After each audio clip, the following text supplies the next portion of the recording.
Hi friends, welcome back to my channel. ఈరోజు మన ఛానల్లో బీన్స్ కర్రీని సింపుల్ వేలో చాలా టేస్టీగా గ్రేవీగా ఎలా చేయాలో తెలుసుకుందాం.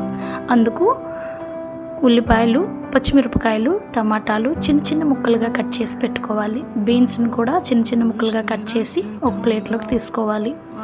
తయారీ విధానం చూస్తే ముందుగా స్టవ్ ఆన్ చేసుకుని దానిపై కుక్కర్ పెట్టి తగినంత ఆయిల్ పోసుకోవాలి.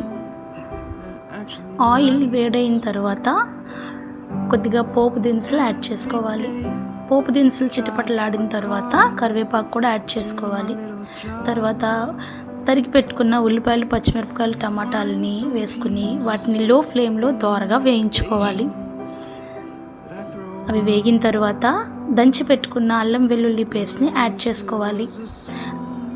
ఈ పేస్ట్ పచ్చి వాసన పోయే వరకు మంచిగా ఈవెన్గా ఫ్రై చేసుకోవాలి. తర్వాత తరిగి పెట్టుకున్న బీన్స్ పీసెస్ని అందులో యాడ్ చేసుకోవాలి. 1 స్పూన్ పసుపు, 1 స్పూన్ సాల్ట్ యాడ్ చేసి కర్రీ మొత్తం కలిసేలాగా ఈవెన్గా మిక్స్ చేసుకోవాలి. తర్వాత మూత పెట్టి ఒక 10 నిమిషాల వరకు ఆవిరికి ఆ బీన్స్ ముక్కల్ని ఉడకబెట్టుకోవాలి. 10 నిమిషాల తర్వాత తీసి చూస్తే బీన్స్ పీసెస్ చాలా వరకు మగ్గిపోయి ఉంటాయి. అప్పుడు 1 స్పూన్ కారం, ఇంకొంచెం అల్లం వెల్లుల్లి పేస్ట్ కూడా యాడ్ చేసుకుని ఒక 1/2 కప్పు కొబ్బరి తురుముని, ఎండి కొబ్బరి తురుముని యాడ్ చేసుకోవాలి.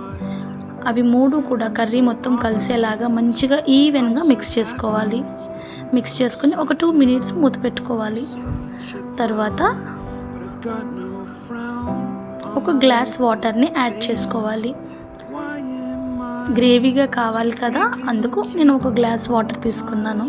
తర్వాత కుక్కర్ మూత పెట్టి ఒక 10 నిమిషాలు అంటే 3 విజిల్స్ వచ్చే వరకు ఉంచి 3 విజిల్స్ వచ్చిన తర్వాత కుక్కర్ ఓపెన్ చేసి చూస్తే కర్రీ 100% ఉడికిపోతుంది. చూడండి ఎంత చక్కగా గ్రేవీగా ఆయిల్ పైకి వచ్చి టేస్ట్ ఎంత చూడడానికే బాగుంది కదా, టేస్ట్ కూడా చాలా బాగుంది.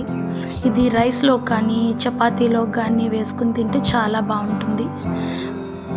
మీకు ఈ వీడియో నచ్చినట్లయితే లైక్ చేయండి, షేర్ చేయండి, సబ్స్క్రైబ్ చేయండి.